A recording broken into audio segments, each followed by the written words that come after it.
2025 ESI IP ward ആകണമെങ്കിൽ 2024 സെപ്റ്റംബറിലെങ്കിലും ESI insured പേഴ്സൺസിൻ്റെ അംഗമായിരിക്കണം. ഈ വർഷത്തെ സാധ്യത അറിയണമെങ്കിൽ ഈ 23-ാം തീയതി ഈ വർഷത്തെ ഫസ്റ്റ് അലോട്ട്മെൻറ്റ് വരണം. അതുകൊണ്ട് ഫസ്റ്റ് അലോട്ട്മെൻറ്റിൽ മാക്സിമം ഓപ്ഷൻ വെക്കുകയും കഴിഞ്ഞ തവണത്തെ ഫസ്റ്റ് റൗണ്ടിനേക്കാളും 340ഓളം സീറ്റുകൾ ഫസ്റ്റ് റൗണ്ടിൽ തന്നെ കൂടുതലുണ്ട്. അതും തെറ്റായ രീതിയാണ്. കേരളത്തിലൊരു ഗവൺമെൻറ് MBBS സീറ്റാണ് കിട്ടുമെങ്കിൽ 12 കോളേജിൽ വെക്കുന്നതാണ് രീതി. ആ 12 കോളേജിൽ വെക്കുമ്പം ഏറ്റവും താല്പര്യമുള്ളതിന് ആദ്യം വെച്ചോണം. ആ താല്പര്യമുള്ളതിൻ്റെ ഓർഡറിൽ വെച്ചാൽ മതി. പക്ഷേ ഏതെങ്കിലും കോളേജുകൾ കൊടുക്കാതിരിക്കുന്നത് പിന്നീട് ദുഃഖിക്കാനേ ഇടവരികയുള്ളൂ. ഒരു വ്യക്തിയുടെ എല്ലാ പൊട്ടൻഷ്യലുകളും ഏറ്റവും അധികം ഡെവലപ്പ് ചെയ്യാൻ പറ്റുന്ന, ഒരു മനുഷ്യനെ ഏറ്റവും നല്ല രീതിയിൽ മോൾഡ് ചെയ്യപ്പെടുന്ന എയിംസ് മെഡിക്കൽ കോളേജുകളായിരിക്കും 1000 റാങ്കിൽ വരുമ്പോൾ ഫോക്കസ് ചെയ്യുന്നത്.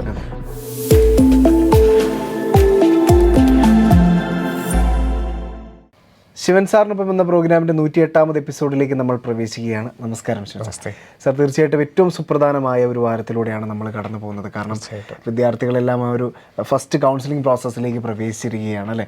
അപ്പോൾ സാർ, ഞാൻ ചോദിക്കാൻ ആഗ്രഹിക്കുന്നത്, ഈ ഫസ്റ്റ് കൗൺസിലിംഗ് പ്രോസസ്സിൽ ഏതൊക്കെ കോളേജുകളാണ് ഉൾപ്പെട്ടിട്ടുള്ളത്? നീറ്റ് 2024 വ്യക്തമായ ഒരു സൂചന ലഭിക്കുന്ന, സാധ്യത മനസ്സിലാക്കാൻ സാധിക്കുന്ന ഓൾ ഇന്ത്യ റൗണ്ട് കൗൺസിലിംഗ് ആണ് ഇപ്പോൾ ആദ്യം ആരംഭിച്ചിരിക്കുന്നത്. ഇന്ത്യയിലുള്ള 379 ഗവൺമെൻറ് മെഡിക്കൽ കോളേജുകൾ, ഇന്ത്യയിലെ എല്ലാ സംസ്ഥാനങ്ങളിലും സ്ഥിതി ചെയ്യുന്ന ഗവൺമെൻറ് മെഡിക്കൽ കോളേജുകൾ, അവിടുത്തെ MBBSൻ്റെയും BDSൻ്റെയും സീറ്റുകൾ, 20 എയിംസ് മെഡിക്കൽ കോളേജുകൾ, 2 ജിപ്മർ മെഡിക്കൽ കോളേജുകൾ, 11 ESI മെഡിക്കൽ കോളേജുകൾ, 52 ഡീംഡ് മെഡിക്കൽ കോളേജുകൾ, AFMC പൂനെ, ഇത്രയും കോളേജുകളിലെ വിവിധ സീറ്റുകളിലേക്ക്, അതുപോലെ തന്നെ BSc നഴ്സിംഗിൻ്റെ 12 കോളേജുകൾ, ഇത്രയും കോളേജുകളിലെ വിവിധ കോളേജുകളിലുള്ള MBBS, BDS, BSc നഴ്സിംഗ്, ഈ 3 പ്രോഗ്രാമിലോട്ടുള്ള അലോട്ട്മെൻറ്റാണ്. അതിൻ്റെ ആദ്യ ഘട്ടമാണ് ഇപ്പോൾ നടക്കുന്നത്. അതിൽ MBBS, BDS, BSc നഴ്സിംഗ് മാത്രമേ ഉള്ളൂ നമ്മൾ പറഞ്ഞു. ഒരു സംസ്ഥാനങ്ങളിലെയും സ്വകാര്യ മെഡിക്കൽ കോളേജുകൾ ഇതിനകത്ത് ഉൾപ്പെടുന്നില്ല. ഗവൺമെൻറ് മേഖലയിലുള്ള മെഡിക്കൽ കോളേജുകളും ഡീംഡ് മേഖലയിലുള്ള മെഡിക്കൽ കോളേജുകളും മാത്രമേ ഇതിനകത്ത് പങ്കെടുക്കുന്നുള്ളൂ. സാർ, അതുപോലെ ഇതിനൊരു സമയപരിധി ഉണ്ടല്ലോ, ഇത്ര ആദ്യത്തെ റൗണ്ടിന്. അപ്പോൾ അത് എന്ന് വരെയാണ്? ആദ്യത്തെ റൗണ്ട് അവസാനിക്കുന്നത് 20-ാം തീയതി രാത്രി 12 മണി വരെയാണ്. അതിനകത്ത് നമുക്ക് ഓപ്ഷൻ കൊടുക്കാനും രജിസ്റ്റർ ചെയ്യാനും ചോയ്സുകൾ റീഅറേഞ്ച് ചെയ്യാനായിട്ടും ചോയ്സുകൾ ലോക്ക് ചെയ്യാനായിട്ടും എല്ലാ പ്രോസസ്സുകളും 20-ാം തീയതി രാത്രി 11:59 അവസാനിക്കും. പേയ്മെൻറ്റ് ഉൾപ്പെടെ നമുക്ക് ചെയ്ത് ഓപ്ഷൻ കൊടുത്ത് എല്ലാം സേവ് ചെയ്യാൻ പറ്റുന്ന ലാസ്റ്റ് ഡേറ്റാണ് 20-ാം തീയതി വൈകുന്നേരം 12 മണി. സാർ, അപ്പോൾ ഈ ഒരു അലോട്ട്മെൻറ്റ് പ്രോസസ്സിൻ്റെ ഭാഗമാകുന്ന ഭൂരിഭാഗം ആളുകളും ആഗ്രഹിക്കുക MBBS സീറ്റ് തന്നെ. തീർച്ചയായിട്ടും ഗവൺമെൻറ് മേഖലയിലുള്ള MBBS തന്നെയാണ് എല്ലാവരുടെയും സ്വപ്നം. അപ്പോൾ ഇതിൽ നമ്മുടെ ഈ ഒരു ഫസ്റ്റ് അലോട്ട്മെൻറ്റിൽ ആർക്കൊക്കെ പങ്കെടുക്കാം? അവിടെ എല്ലാവർക്കും ഒരു സംശയമുണ്ട്, ഇതിൽ ആർക്കൊക്കെയാണ് പങ്കെടുക്കാൻ പറ്റുന്നതെന്നുള്ളത്. നീറ്റ് 2024 ക്വാളിഫൈ ചെയ്യുന്ന ഏതൊരു വ്യക്തിക്കും MBBSൻ്റെയും BDSൻ്റെയും ഓപ്ഷൻസ് കൊടുക്കാനുള്ള അർഹതയുണ്ട്. അവിടെ ഒരു സംശയത്തിൻ്റെ ഒരു ലേശം പോലും ഇല്ല. ഇന്ന റാങ്ക് ഉള്ളവർക്ക് മാത്രമേ എയിംസ് കൊടുക്കാൻ പറ്റുകയുള്ളൂ, ഇന്ന കോളേജുള്ളവർക്ക് മാത്രമേ ഗവൺമെൻറ് MBBS സീറ്റ് കൊടുക്കാൻ പറ്റുകയുള്ളൂ. Government MBBS seat SC ST വിഭാഗത്തിന് ചിലപ്പോൾ ESI വെച്ചിട്ടാണെങ്കിൽ 9 ലക്ഷത്തിന് കിട്ടിയിട്ടുണ്ട്. PWD വിഭാഗത്തിനാണെങ്കിൽ 10 ലക്ഷമോ 11 ലക്ഷമോ 12 ലക്ഷം ആണെങ്കിലും ഗവൺമെൻറ് MBBS സീറ്റ് കിട്ടും. അതുകൊണ്ട് പല കാറ്റഗറിയിലുണ്ടല്ലോ. അതുകൊണ്ട് നീറ്റ് ക്വാളിഫൈ ചെയ്തിട്ടുണ്ടോ ഇല്ലയോ എന്നുള്ളതാണ് നോക്കേണ്ടത്. അപ്പം ജനറൽ വിഭാഗമാണെങ്കിൽ അതിന് 162 മാർക്ക്, OBC വിഭാഗമാണെങ്കിൽ അതിൻ്റെ കട്ട് ഓഫ്, SC ST ആണെങ്കിൽ അതിൻ്റെ കട്ട് ഓഫ്. നീറ്റ് ക്വാളിഫൈ ചെയ്തിരിക്കുന്ന എല്ലാവർക്കും ഓപ്ഷൻസ് കൊടുക്കാനുള്ള അർഹതയുണ്ട്. MBBSനാണെങ്കിലും BDSനാണെങ്കിലും. BSc നഴ്സിംഗിന് ആ കട്ട് ഓഫും ഇല്ല. നീറ്റ് എഴുതിയിരിക്കുന്ന എല്ലാവർക്കും, റാങ്ക് ലിസ്റ്റിൽ ഉൾപ്പെട്ടിരിക്കുന്ന എല്ലാവർക്കും BSc നഴ്സിംഗിന് ഓപ്ഷൻ കൊടുക്കാനുള്ള അർഹതയുണ്ടാവും. പിന്നെ ഓരോ കുട്ടികളുടെയും റാങ്കിൻ്റെയും റിസർവേഷൻ്റെയും അടിസ്ഥാനത്തിലാണ് പ്രവേശനം ലഭിക്കുന്നതെന്ന് മാത്രം. അതാണ് നമ്മൾ മുമ്പ് പറഞ്ഞത്. ഇപ്പോൾ ഒരു SC വിഭാഗത്തിലുള്ള ഒരാളല്ല ഒരു ST വിഭാഗത്തിലുള്ള ഒരാളാണ് ESI ആണെന്നുണ്ടെങ്കിൽ അയാൾക്ക് ഏറ്റവും കുറവ് മാർക്കാണെങ്കിലും കിട്ടും. ഒരു PWD വിഭാഗത്തിലുള്ള ആളാണെങ്കിൽ ഏറ്റവും മിനിമം സ്കോർ ക്വാളിഫൈഡ് ഉണ്ടെങ്കിലും ഗവൺമെൻറ് MBBS സീറ്റ് കിട്ടും. അതുകൊണ്ട് എല്ലാവരും പങ്കെടുക്കുന്നതാണ് ഉചിതം. സാർ, ഇതിന് സ്വാഭാവികമായിട്ടും 3-4 ഘട്ടങ്ങളിൽ 3-4 പ്രോസസ്സിലൂടെയാണ്. അതെ അതെ. അപ്പോൾ അത് ഏതൊക്കെയാണെന്ന് എല്ലാവർക്കും അറിയാനൊരാഗ്രഹമുണ്ട്. തീർച്ചയായിട്ടും. അത് എനിക്ക് തോന്നുന്നു സ്വാഭാവികമായിട്ട് നമുക്ക് സൈറ്റിൽ കയറുമ്പോൾ അറിയാം. ആദ്യത്തെ പ്രോസസ്സ് എന്ന് പറയുന്നത് രജിസ്ട്രേഷൻ എന്ന് പറയുന്ന പ്രോസസ്സാണ്. രണ്ടാമത്തേതെന്ന് പറയുന്നത് പേയ്മെൻറ്റ്. നമ്മൾ ഏതൊക്കെ കോളേജുകൾക്ക് കൊടുക്കാൻ താല്പര്യമുണ്ടെന്നനുസരിച്ച് നമുക്ക് ആദ്യം പേയ്മെൻറ്റ് കൊടുക്കണം. പിന്നീട് നമ്മളുടെ പ്രിഫറൻസ് ഓർഡർ അനുസരിച്ച് നമ്മൾ പ്രിഫറൻസ് ചോയ്സ് കൊടുക്കുന്നു. പിന്നീട് ലോക്കിംഗ് എന്നുള്ളതാണ്. നമുക്ക് വേറെ ആരും കയറി മാൽ പ്രാക്ടീസ് ചെയ്യാതിരിക്കാനായിട്ട് നമ്മൾ ലോക്ക് ചെയ്യുന്നു. ലോക്ക് ചെയ്യണം നിർബന്ധം നിർബന്ധമില്ല, ഓട്ടോമാറ്റിക് ലോക്കാണ്. അതിനുശേഷം 22-ാം തീയതി വൈകുന്നേരം ഒരു പ്രൊവിഷണൽ ആയിട്ടുള്ള അലോട്ട്മെൻറ്റ് വരുന്നു. 23-ാം തീയതി ഫൈനൽ അലോട്ട്മെൻറ്റ് വരുന്നു. 29-ാം തീയതി വൈകുന്നേരത്തിനുള്ളിൽ ആ കിട്ടിയ കോളേജിൽ താല്പര്യമുണ്ടെങ്കിൽ പോയി ചേരുന്നു. ഇതാണ് വിവിധ ഘട്ടങ്ങൾ. ഇതിനകത്ത് ആദ്യം പറയുന്ന രജിസ്ട്രേഷൻ എന്ന് പറയുന്ന ഘട്ടം mcc.nic.in എന്ന വെബ്സൈറ്റ് വഴിയാണ് ചെയ്യേണ്ടത്. നീറ്റിന് കൊടുത്ത റോൾ നമ്പർ, ആപ്ലിക്കേഷൻ നമ്പർ, കാൻഡിഡേറ്റിൻ്റെ പേര്, അമ്മയുടെ പേരെല്ലാം കൊടുത്ത് നമ്മൾ രജിസ്റ്റർ ചെയ്യുന്നു. നമ്മളുടെ അഡ്രസ്സും ഡീറ്റെയിൽസും പാസ്വേഡും ഒക്കെ കൊടുക്കുന്നു. അതിനുശേഷം നമുക്ക് ഏതൊക്കെ നമ്മളിപ്പോൾ മുമ്പ് പറഞ്ഞ 379 കോളേജുകൾ അല്ലെങ്കിൽ MBBS, BDS, BSc nursing, deemed, ഇതിലൊക്കെ ഏതൊക്കെയാണ് നമുക്ക് താല്പര്യം എന്നുള്ളത് നമ്മൾ ആദ്യം പറയണം. അതിനനുസരിച്ചാണ് രജിസ്ട്രേഷൻ ഫീസ് വരുന്നത്. ഗവൺമെൻറ് മേഖല മാത്രമുള്ളെങ്കിൽ 10,000 അല്ലെങ്കിൽ 5,000. OBC, SC, ST 5,000 രൂപ മാത്രമേ ഉള്ളൂ. ഇനി ഡീംഡ് മേഖലയ്ക്ക് കൊടുക്കണമെങ്കിൽ 2,10,000. അത്രയും രൂപ നമ്മൾ രജിസ്ട്രേഷൻ ഫീസ് അടയ്ക്കുന്നു. അതിനുശേഷം 20-ാം തീയതി വൈകുന്നേരം വരെ നമുക്ക് നമ്മളുടെ പ്രിഫറൻസ് അനുസരിച്ച് MBBS, BDS, BSc nursing options കൊടുക്കാം. അതിനുശേഷം 20-ാം തീയതി ലോക്ക് ചെയ്യാം. ഇത് ലോക്ക് ചെയ്യണം നിർബന്ധമില്ല എന്ന് പറഞ്ഞാൽ ലോക്ക് ചെയ്യുന്നത് എന്തിനാണെന്ന് ചോദിച്ചു കഴിഞ്ഞാൽ മറ്റൊരാൾ കയറിയിട്ട് ഇത് മാൽ പ്രാക്ടീസ് ചോയ്സിനകത്ത് മാറ്റം വരുത്തരുത്. അതിന് വേണ്ടിയിട്ടാണ് നമ്മൾ ലോക്ക് ചെയ്യുന്നത്. ലോക്ക് ചെയ്തില്ലെങ്കിലും സിസ്റ്റം ഓട്ടോമാറ്റിക് ലോക്ക്ഡാണ്. ചോയ്സ് കൊടുത്ത് സേവ് ചെയ്ത് എല്ലാവരെയും അലോട്ട്മെൻറ്റിൽ പരിഗണിക്കും. അവരുടെ റാങ്കിൻ്റെയും റിസർവേഷൻ്റെ അടിസ്ഥാനത്തിൽ 22-ാം തീയതി ഒരു പ്രൊവിഷണൽ അലോട്ട്മെൻറ്റ് വരും. 23-ാം തീയതി ഫൈനൽ അലോട്ട്മെൻറ്റ് വരുമ്പോൾ നമുക്ക് ആ കോളേജിൽ ചേരാനാണ് താല്പര്യമെങ്കിൽ 29-ാം തീയതി വൈകുന്നേരത്തിനുള്ളിൽ മുഴുവൻ സർട്ടിഫിക്കറ്റുകളും പൈസയും അടച്ച് ആ കോളേജിൽ കാൻഡിഡേറ്റ് നേരിട്ട് ചെന്ന് പ്രവേശനം നേടുന്നതാണ് ഇതിൻ്റെ രീതി. അടുത്ത ഘട്ടങ്ങളിൽ പരിഗണിക്കണമെങ്കിൽ ആ പ്രിൻസിപ്പൾ ചോദിക്കും, ഇനി നിങ്ങൾക്ക് അടുത്ത റൗണ്ടുകളിലോട്ട് പോകുന്നുണ്ടോ? ഓൾ ഇന്ത്യ കോട്ടയ്ക്ക് 4 റൗണ്ടുണ്ട്. അതിൽ 3-ാമത്തെ റൗണ്ട് വരെ നമുക്ക് അപ്ഗ്രേഡ് ചെയ്യാനുള്ള അവസരമുണ്ട്. അങ്ങനെ പോകണമെന്നുണ്ടെങ്കിൽ വില്ലിങ്നെസ് ചോദിക്കും, 2-ാം ഘട്ടത്തിൽ പങ്കെടുക്കുന്നുണ്ടെങ്കിൽ നമ്മൾ വില്ലിങ്നെസ് എസ് എന്ന് പറയാം, നമുക്ക് 2-ാം ഘട്ടത്തിൽ പങ്കെടുക്കാം. ഇനി ഒരു അലോട്ട്മെൻറ്റ് വന്നിട്ട് എടുത്തില്ലെന്നോർത്തും കുഴപ്പമൊന്നുമില്ല. ഫസ്റ്റ് റൗണ്ടിൽ ഫ്രീ എക്സിറ്റ് ആണ്. ഫ്രീ എക്സിറ്റ് എന്ന് പറഞ്ഞാൽ ഒരു ഓപ്ഷനൊന്നും അല്ല. നമ്മൾ സൈറ്റ് വഴി, ഇമെയിൽ വഴി ഒന്നും ചെയ്യാനില്ല, ആ കോളേജിൽ ചെല്ലാനും ഇല്ല. നമ്മൾ റിപ്പോർട്ട് ചെയ്യാതിരിക്കുന്നതിനാണ് ഫ്രീ എക്സിറ്റ് എന്ന് പറയുന്നത്. നമുക്ക് 2-ാം ഘട്ടത്തിൽ പങ്കെടുക്കാനുള്ള അവസരം ഉണ്ടാകും. രജിസ്ട്രേഷൻ ഫീസ് നഷ്ടപ്പെടുകയില്ല. പക്ഷേ ഫസ്റ്റ് റൗണ്ടിൽ കിട്ടിയ സീറ്റ് പോയി. നമ്മൾ അതിനെയാണ് ഫ്രീ എക്സിറ്റ് എന്ന് പറയുന്നത്. അങ്ങനെ ഇനി നമ്മൾ ഫ്രീ എക്സിറ്റ് അല്ല, പോയി ചേരുകയാണെന്നുണ്ടെങ്കിൽ 29-ാം തീയതിക്കുള്ളിൽ ചേരുക. വില്ലിങ്നെസ് എസ് പറയുന്നു. 2-ാം ഘട്ടത്തിൽ നമ്മൾ പുതിയതായിട്ട് ഓപ്ഷൻസ് വെച്ച് അങ്ങോട്ട് മാറുന്നു. അല്ലെ സ്റ്റേറ്റിൻ്റെ കൗൺസിലിംഗ് അതിനിടെ നടക്കുന്നുണ്ട്, അങ്ങോട്ട് നമുക്ക് മാറാനായിട്ട് സാധിക്കും. സാർ, അങ്ങനെയെങ്കിൽ ഓപ്ഷൻ രജിസ്ട്രേഷൻ്റെ സമയത്ത് നമ്മൾ എന്തെല്ലാം കാര്യങ്ങളാണ് ഏറ്റവും പ്രധാനമായും ചെയ്യേണ്ടത്? അപ്പോൾ സാർ ആദ്യം തന്നെ ഉത്തരം പറഞ്ഞ പോലെ തന്നെ നമ്മൾ നീറ്റ് 2024 എഴുതുന്ന ഏതൊരു കുട്ടിയുടെയും ആഗ്രഹം ഒരു ഗവൺമെൻറ് മേഖലയിലുള്ള MBBS സീറ്റ് എന്നുള്ളതാണ്. ഈ ഗവൺമെൻറ് MBBS സീറ്റ് കിട്ടാനുള്ള ഏറ്റവും വലിയ സാധ്യത ഓൾ ഇന്ത്യ അലോട്ട്മെൻറ്റുമാണ്. ഏതൊരു സ്റ്റേറ്റിലുള്ള വ്യക്തിയെ സംബന്ധിച്ചിടത്തോളം ആ സ്റ്റേറ്റിൽ കിട്ടുന്ന സീറ്റിനേക്കാളും കൂടുതൽ സാധ്യതയാണ് ഓൾ ഇന്ത്യ കോട്ട വഴി കിട്ടാനുള്ള സാധ്യത. അതുകൊണ്ട് മാക്സിമം കുട്ടികളും ഓൾ ഇന്ത്യ ലെവലിൽ തങ്ങളുടെ സാധ്യതകൾ മനസ്സിലാക്കുക എന്നുള്ളതാണ് ആദ്യം ചെയ്യേണ്ടത്. എന്ന് പറഞ്ഞാൽ ഏറ്റവും കൂടുതൽ കുട്ടികൾ ഓൾ ഇന്ത്യയുടെ ഫസ്റ്റ് റൗണ്ടിൽ അവർക്ക് താല്പര്യമുള്ള മാക്സിമം കോളേജസ് വെക്കുക എന്നുള്ളതാണ്. അപ്പോൾ അവിടെ നമ്മൾ പലരുടെയും ധാരണ ഓപ്ഷൻസ് കൂടുതൽ വെച്ച് കഴിഞ്ഞാൽ, അല്ലെങ്കിൽ നമുക്ക് അർഹതയില്ലാത്തതെന്ന് പറയാൻ നമുക്ക് കിട്ടാൻ സാധ്യതയില്ല എന്ന് ഇവർ തന്നെ മനസ്സിലാക്കുക. അങ്ങനെ കുറച്ച് ഓപ്ഷൻസ് മാത്രം വെക്കുന്ന ധാരാളം കണ്ടിരിക്കുന്നത്. പക്ഷേ ഓപ്ഷൻ എന്ന് പറയുന്നത് ഒരു കോളേജിലെ ഒരു സീറ്റാണ്. അപ്പം ഈ നീറ്റ് എഴുതിയ എല്ലാവരുടെയും ഒന്നാമത്തെ ഓപ്ഷൻ എന്തായിരിക്കണം? എല്ലാവരുടെയും ആഗ്രഹം എയിംസ് ഡൽഹി പഠിക്കാനായിരുന്നു. അങ്ങനെയാണെങ്കിൽ എല്ലാവരുടെയും ആഗ്രഹം ഒന്നാമത്തെ ഓപ്ഷൻ എയിംസ് ഡൽഹി അല്ലേ? അതെ. കിട്ടുമോ കിട്ടുകയില്ലെന്ന് ചിലർ പ്ലാൻ ചെയ്യുകയാണ്. നമുക്ക് ഈ വർഷത്തെ ഒരു സാധ്യതയും അറിയാനും പറ്റില്ല. സത്യത്തിൽ എല്ലാവരുടെയും ഒന്നാമത്തെ ഓപ്ഷൻ എയിംസ് ന്യൂഡൽഹിയാണ്. അത് വെക്കണോ വേണ്ടയോ എന്നുള്ളത് അവനവന് തീരുമാനിക്കാം. ഇനി ഡൽഹി പോകുന്നേ ഇല്ല, എനിക്ക് 1ാം റാങ്ക് ആയിരുന്നെങ്കിലും ഞാൻ എയിംസ് പോകുന്നില്ല എങ്കിൽ അത് നമ്മളുടെ ചോയ്സ് അല്ല. പക്ഷേ അല്ലാന്നുണ്ടെങ്കിൽ നീറ്റ് ക്വാളിഫൈ ചെയ്ത എല്ലാവരുടെയും ഒന്നാമത്തെ ഓപ്ഷൻ എയിംസ് ഡൽഹി തന്നെയാണ്. അവരുടെ ആഗ്രഹം അതായിരുന്നു. 2ാമത്തെ ആഗ്രഹം എന്തായിരുന്നു? ജിപ്മർ ആണെങ്കിൽ അതാണ് 2ാമത്തെ ഓപ്ഷൻ. ഭുവനേശ്വർ ആണെങ്കിൽ, ഭോപ്പാൽ ആണെങ്കിൽ, ജോധ്പൂർ ആണെങ്കിൽ, അങ്ങനെ നമ്മളുടെ ഏറ്റവും ആഗ്രഹത്തിനനുസരിച്ചുള്ള ഒരു ഓപ്ഷനിൽ നിന്നാണ് നമ്മൾ തുടങ്ങേണ്ടത്. അപ്പോൾ സ്വാഭാവികമായിട്ട് നമ്മൾ തോന്നും 10,000 റാങ്കുള്ള ഒരാൾ എയിംസിൻ്റെ ഓപ്ഷൻ വെക്കുന്നതിൽ എന്താണ് സാങ്കത്യം ഇരിക്കുന്നത്? കിട്ടുമോ കിട്ടുകയില്ലയോ എന്നുള്ളതല്ല ഓപ്ഷൻ രജിസ്ട്രേഷൻ എന്നുള്ള രീതി. നമ്മളുടെ ആഗ്രഹം എന്തായിരുന്നു അത് നമ്മൾ നമ്മുടെ ഒരു ലിസ്റ്റ് ആക്കിയിട്ട് നമ്മളെപ്പോഴും നമ്മുടെ ഇതിനകത്തെല്ലാം നമ്മൾ പറയാറുണ്ട്. ജനുവരി ഫെബ്രുവരി സമയത്തൊക്കെ ഈ എൻട്രൻസിൻ്റെ ആപ്ലിക്കേഷൻ കഴിഞ്ഞാൽ, എൻട്രൻസിൻ്റെ ഡേറ്റ് കഴിഞ്ഞാൽ, അതായത് മെയ് 5-ാം തീയതി കഴിഞ്ഞാലുള്ളൊരു 3 മാസക്കാലം നമ്മളുടെ പ്രിഫറൻസ് ഓർഡർ തയ്യാറാക്കുകയാണ് നമ്മൾ പറയാറുണ്ട്. ആ പ്രിഫറൻസ് ഓർഡർ അപ്പോൾ നമ്മുടെ റാങ്ക് പോലും നമ്മൾ അറിഞ്ഞിട്ടില്ല. ആ പ്രിഫറൻസ് എന്തായിരുന്നോ അത് ഇതിനകത്ത് കൊടുക്കുക എന്നുള്ളതാണ് നമ്മുടെ ജോലി. അപ്പോൾ ഓരോ വ്യക്തിയെ സംബന്ധിച്ചോളം ഏറ്റവും കൂടുതൽ ഓപ്ഷൻസ് കൊടുക്കുക. പക്ഷേ ഇപ്പോഴത്തെ ഒരു ട്രെൻഡ് അനുസരിച്ച് ഏറ്റവും കുറവ് കൊടുക്കുക എന്നുള്ളതാണ്. അങ്ങനെയല്ല, ഏറ്റവും കൂടുതൽ ഓപ്ഷൻസ് അതിനകത്ത് കൊടുക്കുക. പക്ഷെ ശ്രദ്ധിക്കേണ്ട കാര്യം, ഏറ്റവും ആഗ്രഹമുള്ളത് മുതൽ നമുക്ക് കിട്ടാൻ സാധ്യതയുള്ളത്, ഈ കിട്ടാൻ സാധ്യതയുള്ളത് പോലും കിട്ടിയില്ലെങ്കിലും മിനിമം വേണ്ടതുവരെ ഉള്ളതെല്ലാം വെക്കാനായിട്ട് ശ്രദ്ധിക്കണം. അപ്പം 5000 റാങ്കുള്ള ഒരാളെ സംബന്ധിച്ച് ഒന്നാമത്തെ എയിംസ് ഡൽഹി മുതൽ കഴിഞ്ഞ വർഷം പോയ ഒരു 15000 വരെയുള്ളത് കൊടുക്കണം. എന്താണ് കുഴപ്പം? നമുക്ക് കിട്ടാനുള്ളത് ഏറ്റവും മുകളിൽ നിന്ന് നോക്കിയിട്ട് നമുക്ക് അർഹതയ്ക്കനുസരിച്ച് തരും. അതുകൊണ്ട് ഏറ്റവും കൂടുതൽ ഓപ്ഷൻ കൊടുക്കുക എന്നുള്ളത് എല്ലാവരും ശ്രദ്ധിക്കുക. ഇനി നമ്മളുടെ റാങ്ക് 25,000 നമ്മൾ ഈ എയിംസ് ഡൽഹി മുതൽ ഇന്ത്യയിലുള്ള എല്ലാ സ്റ്റേറ്റിലെയും എല്ലാ സീറ്റുകളും വെക്കുന്നതിൽ എന്താണ് കുഴപ്പം? പോണോ വേണ്ടയോ എന്നുള്ളത് അലോട്ട്മെൻറ്റ് വന്നിട്ട് നമുക്ക് തീരുമാനിക്കാം. 25,000 റാങ്കാണ്. ഇന്ത്യയിൽ എവിടെയെങ്കിലും ഒരു ഗവൺമെൻറ് MBBS സീറ്റാണ് ആഗ്രഹവും.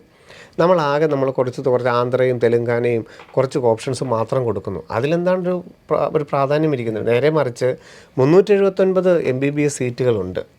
നമ്മൾ ആ 379 എണ്ണവും നമ്മളുടെ താല്പര്യത്തിനനുസരിച്ച് വെക്കുന്നു. പക്ഷേ നമ്മൾ കിട്ടാൻ വേണ്ടിയിട്ട് നമ്മളെടുത്ത് ആസാമും ആന്ധ്രയും അല്ലെങ്കിൽ നാഗാലാൻഡും ത്രിപുരയും ആദ്യം വെക്കുകയൊന്നും വേണ്ട. നമ്മളുടെ താല്പര്യം അത് ഏറ്റവും അവസാനമാണെങ്കിൽ അങ്ങനെ ആ ഓർഡർ അനുസരിച്ച് തന്നെ നമ്മൾ മുഴുവൻ 379 എണ്ണം വെക്കുന്നു. നമുക്ക് ആസാം കിട്ടിയെന്ന് വിചാരിക്കുക, പോണോ വേണ്ടയോ നമ്മളാണ് തീരുമാനിക്കേണ്ടത്. പക്ഷേ നമ്മളത് വെക്കാതിരിക്കുകയും നമ്മളെക്കാളും കുറഞ്ഞ റാങ്കുകാരൻ അത് കിട്ടുകയും ചെയ്തു കഴിഞ്ഞാൽ നമുക്കൊരു സങ്കടമുണ്ട്, എനിക്ക് റാങ്കിന് അർഹത ഉണ്ടായിരുന്നു എന്ന് പറഞ്ഞിട്ട് യാതൊരു കാര്യവുമില്ല. അതുകൊണ്ട് 5000 റാങ്ക് ആണെങ്കിലും 10,000 ആണെങ്കിലും 15,000 ആണെങ്കിലും 25,000 ആണെങ്കിലും 40,000 ആണെങ്കിലും 1,00,000 ആണെങ്കിലും നമ്മളുടെ പ്രിഫറൻസ് എന്ന് പറയുന്നത് ഏറ്റവും ആദ്യത്തെ മുതൽ ഏറ്റവും ലീസ്റ്റ് വരെയുള്ള മാക്സിമം വെക്കുക. പിന്നെ ഒരു കാരണവശാലും ഞാൻ പോകുന്നില്ല എന്നുണ്ടെങ്കിൽ വെക്കണ്ട. ഇപ്പം ആന്ധ്രയിൽ ഞാൻ എന്താണേലും എനിക്ക് കിട്ടിയില്ലെങ്കിലും കുഴപ്പമില്ല, ഞാൻ പോകുന്നില്ല, ആസാമിൽ പോകുന്നില്ല, ത്രിപുരയിൽ പോകുന്നില്ല, വെസ്റ്റ് ബംഗാളിൽ പോകുന്നില്ല, വെക്കണ്ട. ഗവൺമെൻറ് MBBS ആണോ നമുക്ക് വേണ്ടത്? ഗവൺമെൻറ് BDS ആണോ നമുക്ക് വേണ്ടത്? ഏറ്റവും അതിൻ്റെ പ്രിഫറൻസ് ഓർഡർ അനുസരിച്ച് ഏറ്റവും കൂടുതൽ വെക്കുക എന്നുള്ളതാണ് ഓപ്ഷൻ രജിസ്ട്രേഷനിൽ നമ്മൾ പാലിക്കേണ്ട സാമാന്യ മര്യാദ.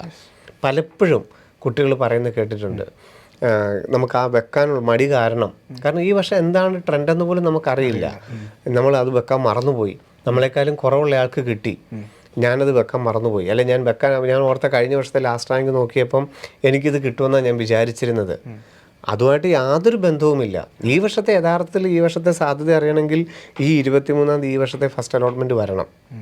അതുകൊണ്ട് ഫസ്റ്റ് അലോട്ട്മെൻറ്റിൽ മാക്സിമം ഓപ്ഷൻ വെക്കുകയും എന്താണ് സാധ്യത എന്ന് നോക്കി മനസ്സിലാക്കിയിട്ട് വേണം കേരളത്തിൽ എന്ത് വെക്കണം, കേരളത്തിൽ സെൽഫ് ഫിനാൻസിങ് വെക്കണോ, ഡീംഡ് വെക്കണോ, NRI വെക്കണോ, മറ്റുള്ള സ്റ്റേറ്റുകളിൽ അപ്ലൈ ചെയ്യണമെന്നൊക്കെ തീരുമാനിക്കാനായിട്ട്. അതാണ് ഓപ്ഷൻ രജിസ്ട്രേഷൻ്റെ നമ്മൾ ശ്രദ്ധിക്കേണ്ട കാര്യങ്ങൾ. പ്രിഫറൻസ് ഏറ്റവും താല്പര്യമുള്ള കോളേജ് മുതൽ ഏറ്റവും മിനിമം ഞാൻ പോകാൻ ആഗ്രഹിക്കുന്ന കോളേജ് വരെ ഉണ്ടായിരിക്കണം എന്നുള്ളതിനാണ്. അല്ലാതെ 25,000 റാങ്കുള്ള ആൾ കഴിഞ്ഞ വർഷം 25,000 വരെ പോയിരിക്കുന്ന കോളേജ് തൊട്ട് കൊടുക്കുന്നതിൽ വലിയ അർത്ഥമൊന്നുമില്ല. നമ്മുടെ റാങ്ക് വരുമ്പോൾ നമ്മളെ പരിഗണിച്ചിട്ടേ അടുത്തയാളെ പരിഗണിക്കുകയുള്ളൂ.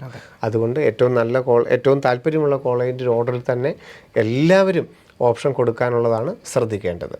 സർ, അതുപോലെ തന്നെ ഒരു വ്യക്തത കിട്ടാൻ വേണ്ടി ചോദിക്കണം, നമുക്കിപ്പോൾ ആദ്യത്തെ റൗണ്ടിലല്ലാതെ രണ്ടാമത്തെ റൗണ്ടിൽ മാക്സിമം ഓപ്ഷൻസ് വെക്കുന്നതുകൊണ്ട് ഓൾ ഇന്ത്യക്ക് 2-3 ഒക്കെ റൗണ്ടുകളുണ്ട്. അപ്പോൾ ചിലർക്ക് സ്വാഭാവികമായിട്ട് തോന്നും എന്തിനാണോ ഫസ്റ്റ് റൗണ്ടിൽ വെക്കുന്നത്, ഫസ്റ്റ് റൗണ്ടിൽ കിട്ടാൻ സാധ്യതയില്ലെങ്കിൽ സെക്കൻഡ് റൗണ്ടിൽ വെച്ചാൽ പോരെ, അല്ലെങ്കിൽ സെക്കൻഡിലും കിട്ടാൻ സാധ്യതയില്ല തേർഡ് റൗണ്ടിൽ വെച്ചാൽ പോരെ എന്ന് സ്വാഭാവികമായിട്ട് നമുക്ക് തോന്നും.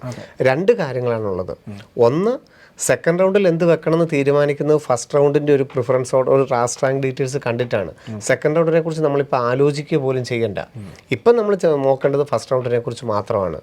ഇതിൻ്റെ സാധ്യത മനസ്സിലാക്കിയാൽ മാത്രമേ നമുക്ക് സെക്കൻഡ് റൗണ്ടിനെ എങ്ങനെ സമീപിക്കണം എന്ന് അറിയാൻ സാധിക്കുകയുള്ളൂ. ഒന്നാമത്തെ കാര്യം. രണ്ടാമത്തെ കാര്യം, ഇതുപോലെ നമ്മൾ മാക്സിമം ഓപ്ഷൻ സെക്കൻഡ് റൗണ്ടിൽ വെച്ചാൽ നമ്മുടെ രജിസ്ട്രേഷൻ ഫീസ് നഷ്ടപ്പെടും. ഇനി അഥവാ നമ്മൾ പോയി ചേർന്ന് കഴിഞ്ഞാൽ നമ്മളെ സ്റ്റേറ്റ് റൗണ്ടിൽ പരിഗണിക്കുകയുമില്ല. അതുകൊണ്ട് ഓൾ ഇന്ത്യയിൽ മാക്സിമം ഓപ്ഷൻ ഫസ്റ്റ് റൗണ്ടിൽ വെക്കുക. സെക്കൻഡ് റൗണ്ട് ആകുമ്പോഴേക്കും എന്ത് ചെയ്യണം എന്നുള്ളത് ഫസ്റ്റ് റൗണ്ടിൻ്റെ സാഹചര്യം നോക്കി മനസ്സിലാക്കി ചെയ്യേണ്ട ഒരു കാര്യമാണ്. അതുകൊണ്ടാണ് ഫസ്റ്റ് റൗണ്ടിൽ മാക്സിമം വെക്കാനായിട്ട് എല്ലാവരോടും പറയുന്നത്. സർ, അതുപോലെ തന്നെ AFMCയിലൊക്കെ പഠിക്കണമെന്ന് ആഗ്രഹിക്കുന്ന ഒരുപാട് വിദ്യാർത്ഥികളുണ്ട്. അതിനായിട്ട് തന്നെ ഒരു വർഷത്തോടും ശ്രമം നടക്കുന്ന കുട്ടികൾ ധാരാളമുണ്ട്. നമ്മൾ കഴിഞ്ഞോണം നമുക്ക് വീഡിയോയിൽ നമ്മൾ ധാരാളം തന്നിട്ടുണ്ട്. ഒരു വർഷമായിട്ട് എല്ലാ കാര്യങ്ങളിലും ഫുഡിൻ്റെ കാര്യത്തിലും ട്രെയിനിങ്ങിൻ്റെ കാര്യത്തിലും എല്ലാം അദ്ദേഹം വളരെ ട്രെയിൻഡ് ആയിരുന്നു. FMCയിൽ കിട്ടുകയും ചെയ്തു. നമുക്ക് വീഡിയോ തന്നിട്ടുണ്ട്. അതെ. അപ്പോൾ സാർ ഞാൻ ചോദിക്കാൻ ആഗ്രഹിക്കുന്ന, അപ്പോൾ ഈ വർഷം അത്തരത്തിൽ ഒരുപാട് വിദ്യാർത്ഥികളുണ്ട്, അവരോട് AFMCയിൽ അഡ്മിഷൻ കിട്ടാൻ നമ്മളിപ്പോൾ എന്തൊക്കെ ചെയ്യണം? ഇപ്പം നമുക്ക് രജിസ്ട്രേഷൻ സമയത്ത് നമ്മൾ AFMCയിൽ നിന്ന് സെലക്ട് ചെയ്യുക എന്നുള്ളത് മാത്രമേ ഉള്ളൂ. AFMC ഒരു ഓപ്ഷൻ അല്ല. രജിസ്ട്രേഷൻ സമയത്ത് ആംഡ് ഫോഴ്സിൻ്റെ ഷോർട്ട് ലിസ്റ്റ് നമ്മൾ പരിഗണിക്കണമെന്നൊരു ചോദ്യമുണ്ട്. നമ്മൾ എസ് എന്ന് പറഞ്ഞു കഴിഞ്ഞാൽ അങ്ങനെ AFMCയിൽ പരിഗണിക്കണമെന്ന് പറഞ്ഞിരിക്കുന്ന ഏറ്റവും നല്ല റാങ്കുള്ള 1100 ആൺകുട്ടികളെയും 350 പെൺകുട്ടികളെയും ഒരു ഷോർട്ട് ലിസ്റ്റ് 22-ാം തീയതി വൈകുന്നേരം mcc.nic.in എന്ന വെബ്സൈറ്റിലും AFMCയുടെ വെബ്സൈറ്റിലും പ്രസിദ്ധീകരിക്കും. 2 വെബ്സൈറ്റിലും ഈ ഷോർട്ട് ലിസ്റ്റ് പ്രസിദ്ധീകരിക്കും. അവർ അന്ന് വൈകുന്നേരം അല്ലെങ്കിൽ പിറ്റേ ദിവസം AFMCക്ക് ഒരു ഇമെയിൽ ചെയ്യണം, നമ്മൾ ഇൻ്റർവ്യൂവിന് വരുന്നുണ്ട് എന്ന് പറഞ്ഞുകൊണ്ട്. 25-ാം തീയതി മുതലായിരിക്കാം റോൾ നമ്പറിൻ്റെ ക്രമത്തിൽ AFMC പൂനെയിലേക്ക് ചെല്ലാനായിട്ട് വിളിക്കുകയും AFMC പൂനെയിൽ നേരെ ചെന്നിട്ട് ആദ്യം സർട്ടിഫിക്കറ്റ് വെരിഫിക്കേഷൻ, എല്ലാ ഒറിജിനൽ സർട്ടിഫിക്കറ്റുകളും കൊണ്ടുചെല്ലണം. സർട്ടിഫിക്കറ്റ് വെരിഫിക്കേഷൻ അത് ക്ലിയർ ചെയ്ത് കഴിഞ്ഞാൽ ഉടനെ ഇംഗ്ലീഷ് ആപ്റ്റിറ്റ്യൂഡ് ടെസ്റ്റ് ടോളർ അത് ക്ലിയർ ചെയ്ത് കഴിഞ്ഞാൽ ഉടനെ ഇൻ്റർവ്യൂ, അത് ക്ലിയർ ചെയ്ത് കഴിഞ്ഞാൽ ഉടനെ മെഡിക്കൽ ഫിറ്റ്നസ്, ഇതെല്ലാം ഉണ്ട്. ക്ലിയർ ചെയ്യാന്ന് പറഞ്ഞാൽ അറ്റൻഡ് ചെയ്യാന്നർത്ഥം. അങ്ങനെ ഇതെല്ലാം അറ്റൻഡ് ചെയ്ത് മെഡിക്കൽ ഫിറ്റ്നസ്സും നോക്കി കഴിഞ്ഞ് കഴിഞ്ഞാൽ 2 ദിവസം അവിടെ നിൽക്കേണ്ടി വരും. നമുക്ക് തിരികെ നാട്ടിലോട്ട് പോരാ. ഫൈനൽ ലിസ്റ്റ് സെക്കൻഡ് റൗണ്ട് തുടങ്ങും. ഓൾ ഇന്ത്യ സെക്കൻഡ് റൗണ്ട് തുടങ്ങുന്നതിന് മുമ്പായിട്ട് പ്രസിദ്ധീകരിക്കുള്ളൂ. കാരണം 1450 നിന്ന് 145 ചുരുക്കുക ചെയ്യുന്നത്. 145 MBBS സീറ്റ് AFMCയിലുള്ളൂ. 110 ആൺകുട്ടികളും 35 പെൺകുട്ടികളെ ഫൈനൽ ലിസ്റ്റിൽ വരികയുള്ളൂ. തിരിച്ച് നമുക്ക് ഓൾ ഇന്ത്യ കോട്ടയിൽ ഒരു സീറ്റ് കിട്ടിയിട്ടുണ്ടെങ്കിൽ വേണമെങ്കിൽ ഓൾ ഇന്ത്യ കോട്ട സീറ്റ് എടുക്കാം നമുക്ക്. അല്ലെങ്കിൽ കേരളത്തിൽ ചെന്നിട്ട് കേരള അലോട്ട്മെൻറ്റിൽ പങ്കെടുക്കാം. അപ്പം AFMCയിൽ ചെയ്യേണ്ടത് ഈ രജിസ്ട്രേഷൻ സമയത്ത് AFMC ഫസ്റ്റ് റൗണ്ടിൽ മാത്രമേ ഉള്ളൂ. AFMCന്ന് വെക്കുകയും ഇൻ്റർവ്യൂവിൽ പോകാനായിട്ട് റെഡിയാവുക. 25-ാം തീയതി മുതൽ 29-ാം 30-ാം തീയതി വരെ പൂനെയിൽ വെച്ച് നടക്കുന്നതായിരിക്കും ഇൻ്റർവ്യൂവും ആപ്റ്റിറ്റ്യൂഡ് ടെസ്റ്റും മെഡിക്കൽ ഫിറ്റ്നസ്സും എല്ലാം. സർ, ESA-IP കോട്ട വഴി 466 MBBS സീറ്റുകളും അതുപോലെ തന്നെ BDSനും ഒക്കെ സീറ്റുകളുണ്ടല്ലോ. അപ്പോൾ തീർച്ചയായിട്ടും അവരെത്രത്തോളം ഇതിനെ നോക്കി കാണും, എങ്ങനെയായിരിക്കണം? അതെ, തീർച്ചയായിട്ടും. കാരണം നമുക്കറിയാം ഗവൺമെൻറ് സീറ്റ് എന്നുള്ളത് നമ്മൾ MBBS നോക്കുമ്പോൾ ഏറ്റവും അധികം സാധ്യതകളുള്ള ഒരു സെക്ഷനാണ് ESA-IP വാർഡുകൾക്കുള്ളത്. അപ്പം അവർക്ക് 2 ഓപ്ഷൻസ് ഉണ്ട്. ഇന്ത്യയിലുള്ള ഗവൺമെൻറ് 379 MBBS സീറ്റുകൾക്കും അവർക്ക് ഓപ്ഷൻ വെക്കാം. ESA-IPക്കായിട്ട് MBBSന് 11 സീറ്റ് സെപ്പറേറ്റും ഉണ്ട്, BDSന് സെപ്പറേറ്റ് സീറ്റ് ഉണ്ട്. അവരും ഈ പറഞ്ഞതുപോലെ എന്ത് കിട്ടും കിട്ടുകയില്ല എന്ന് നോക്കേണ്ട കാര്യമില്ല. അവരുടെ റാങ്ക് എത്രയും ആവട്ടെ. റാങ്ക് 10,000 ആകാം, 25,000 ആകാം, 40,000 ആകാം, 75,000 ആകാം. അവരുടെ ഏറ്റവും ആഗ്രഹം ഓൾ ഇന്ത്യ കോട്ട വഴി ഒരു MBBS ആണെങ്കിൽ ഓൾ ഇന്ത്യ കോട്ട വഴി MBBS വെക്കുന്നു. അതിനുശേഷം അവർ ശ്രദ്ധിക്കേണ്ട കാര്യം, ഈ ഓൾ ഇന്ത്യ കോട്ട വഴി വെച്ചതിന് ശേഷം എവിടെയാണോ അവർക്ക് IP വാർഡ് വെച്ചിട്ടുള്ള താല്പര്യം, അതിന് സെപ്പറേറ്റ് ESI ഇൻഷുറഡ് പേഴ്സൺസിൻ്റെ കോട്ട എന്ന് പറഞ്ഞ് 11 MBBS സീറ്റുകൾ തന്നെയുണ്ട്. 11 കോളേജുകളുടെ പേരുകൾ വീണ്ടും വരും. അവർ അതിനും കൂടെ വെക്കാൻ ശ്രദ്ധിക്കണം. അവർ IP ആണെന്ന് വിചാരിച്ച് ഓൾ ഇന്ത്യ കോട്ട മാത്രം വെച്ച് കഴിഞ്ഞാൽ അവർക്ക് സീറ്റ് കിട്ടില്ല. റാങ്ക് അനുസരിച്ചാണല്ലേ കിട്ടുകയുള്ളൂ. നേരെ മറിച്ച് റാങ്ക് കുറവാണെങ്കിലും അവരുടെ പ്രിഫറൻസ് അനുസരിച്ച് ESI എവിടെ വെക്കണമോ അവിടെ ഈ 11 MBBS സീറ്റുകളും, ഇനി അതിലും സാധ്യത കുറവാണെന്നുണ്ടെങ്കിൽ താല്പര്യം ഉണ്ടെന്നുണ്ടെങ്കിൽ BDS സീറ്റുകളും ഒക്കെ വെക്കണം. അവർക്ക് ഈ 2 ഓപ്ഷൻസും വെക്കാം. ഓൾ ഇന്ത്യ കോട്ടയും വെക്കാം, ESA-IP വാർഡായിട്ടും വെക്കാം. അപ്പം 45,000 റാങ്കുള്ളൊരു ESA-IP വാർഡാണെന്നിരിക്കട്ടെ. സ്വാഭാവികമായിട്ടും നമുക്കറിയാം ഇന്ത്യയിലൊരു ഗവൺമെൻറ് MBBS സീറ്റ് കഴിഞ്ഞ വർഷത്തെ വെച്ചാണ് കിട്ടാൻ സാഹചര്യമില്ല. പക്ഷേ അദ്ദേഹത്തിൻ്റെ ആഗ്രഹം ഈ ESA-IPക്ക് മുകളിൽ എവിടെയെങ്കിലും ഗവൺമെൻറ് സീറ്റ് കിട്ടണമെന്ന് ആഗ്രഹം ഉണ്ടെങ്കിൽ കോഴിക്കോട് പഠിക്കണം, കോട്ടയത്ത് പഠിക്കണം, അല്ലെങ്കിൽ മദ്രാസ് മെഡിക്കൽ കോളേജിൽ പഠിക്കണം. അദ്ദേഹം ഓപ്ഷൻ വെച്ചോണം. 45,000 ആണെന്ന് വിചാരിച്ചുകൊണ്ട് എയിംസ് വെക്കാൻ മേലെന്നില്ലല്ലോ, തമിഴ്നാട്ടിലെ കോളേജ് വെക്കാൻ വേണമെന്നില്ലല്ലോ, കർണാടകത്തിലെ വെക്കാം. 40,000 ആണെങ്കിലും 50,000 ആണെങ്കിലും 1,00,000 ആണെങ്കിലും ESA-IP ആണെങ്കിലും ഓൾ ഇന്ത്യ കോട്ടയിൽ MBBS സീറ്റ് വെക്കാം. അർഹതയുണ്ട്. അതിനുശേഷം എവിടെയാണോ ESA-IP വെച്ച് വേണ്ടത് ആ IPയുടെയും 11 കോളേജുകൾ വെക്കാൻ മറക്കരുതെന്ന് മാത്രം. അതും വെക്കണം. അങ്ങനെ പിന്നെ അതിനുശേഷം BDS ആണെങ്കിൽ BDS സീറ്റുകൾ വെക്കണം. BSc നേഴ്സിംഗ് സീറ്റുകളാണെങ്കിൽ അത് വെക്കാൻ മറക്കരുത്. അങ്ങനെ മാക്സിമം ഓപ്ഷൻസ്. അപ്പോൾ എപ്പോഴും ഇവിടെയൊക്കെ നമ്മൾ ഈ ഓപ്ഷൻസിൻ്റെ കാര്യം പറയുമ്പോൾ മാക്സിമം ഓപ്ഷൻസ്. ഇപ്പം 45,000 ഉള്ള ആൾ കഴിഞ്ഞ തവണ നോക്കുമ്പം ESAയുടെ 2 കോളേജുകൾ കിട്ടും. ആ 2 കോളേജ് മാത്രം വെച്ചാൽ മതിയോ? പോരാ, 11 കോളേജും വെക്കണം. അത് താഴോട്ടല്ലേ വെക്കുന്നേ. അപ്പം 40,000 വെച്ച് കിട്ടാനുള്ള അർഹതയുള്ള രണ്ടാമത്തെ കോളേജാണ് അത് കിട്ടിക്കോളും. പക്ഷേ ഈ വർഷത്തെ സാഹചര്യം നമുക്കറിയാൻ മേലാത്തത് കൊണ്ടും ഫസ്റ്റ് റൗണ്ടിൽ തന്നെ ESAയുടെ മുഴുവൻ സീറ്റും ഫില്ലാവും. കാരണം ആ റാങ്കുകൾക്ക് പിന്നെ വേറെ ഒരു സ്റ്റേറ്റിലും ഗവൺമെൻറ് സീറ്റ് കിട്ടുന്ന റാങ്ക് അല്ലത്. അതുകൊണ്ട് ESA-IP ആണെങ്കിൽ പോകാമെന്നുണ്ടെങ്കിൽ അത് ബീഹാർ ആണെങ്കിലും രാജസ്ഥാൻ ആണെങ്കിലും കൊൽക്കത്ത ആണെങ്കിലും മാക്സിമം ഓപ്ഷൻ വെച്ചിരിക്കണം. ഇല്ലെങ്കിൽ ഭയങ്കരമായിട്ട് അബദ്ധമാകും. ESI-IP വാർഡ് 11 കോളേജ് നിർബന്ധമായിട്ട് വെച്ചിരിക്കണം, എത്ര റാങ്ക് ആണെങ്കിലും. അതാണ് നമുക്ക് പറയാനുള്ളത്. പ്രത്യേകിച്ച് ജനറൽ ആണെന്നുണ്ടെങ്കിൽ 70,000 വരെയൊക്കെ കഴിഞ്ഞ വർഷം കിട്ടിയിട്ടുണ്ട്, കഴിഞ്ഞ വർഷം തന്നെ. ഈ വർഷം അതിനേക്കാളും കൂടുതൽ സാധ്യതയാണുള്ളത്. OBC ആണെങ്കിലും അതുപോലെ തന്നെ 75,000 വരെയൊക്കെ കഴിഞ്ഞ വർഷം തന്നെ കിട്ടിയിട്ടുണ്ട്. EWS ആണെങ്കിൽ 90,000 വരെ കഴിഞ്ഞ വർഷം കിട്ടിയിട്ടുണ്ട്, ഓൾ ഇന്ത്യ റാങ്ക്. ഇനി SC ആണെങ്കിലോ ESI കോട്ടയും SCയും കൂടി ഉണ്ടെങ്കിൽ 2.5 ലക്ഷം ഓൾ ഇന്ത്യ റാങ്ക് ആണെങ്കിലും കിട്ടും. ഇനി ST ആണെങ്കിലോ ESI-IP വാർഡും ഷെഡ്യൂൾഡ് ട്രൈബും ആണെങ്കിൽ 9 ലക്ഷം റാങ്ക് ആണെങ്കിലും കിട്ടും. ഇനി അതിൻ്റെ PWD വിഭാഗമാണെങ്കിലോ മിനിമം കട്ട് ഓഫ് മാർക്ക് ഉണ്ടെങ്കിൽ MBBS സീറ്റ് കിട്ടും. ഇതൊക്കെ പലരും ശ്രദ്ധിക്കുന്നില്ല. നമുക്ക് ലാസ്റ്റ് റാങ്ക് നോക്കിക്കഴിഞ്ഞാൽ കാണാം. ഓപ്ഷൻ വെക്കാൻ മടിയുള്ളത് കൊണ്ട് പല അർഹതയുള്ളവരും ഓപ്ഷൻ വെക്കാതെ, അറിവില്ലായ്മ കൊണ്ട് ഓപ്ഷൻ വെക്കാതെ പോകുന്നത് കൊണ്ടാണ് മിനിമം മാർക്കാണെങ്കിലും സീറ്റ് കിട്ടാനുള്ള ധാരാളം സാധ്യതകൾ. ഇപ്പം നമ്മളെ കേട്ടുകൊണ്ടിരിക്കുന്ന 2025-കാർക്ക് ഇതൊരു പാഠമല്ലേ? ഈ സാധ്യതകളെല്ലാം അവർ മനസ്സിലാക്കണം.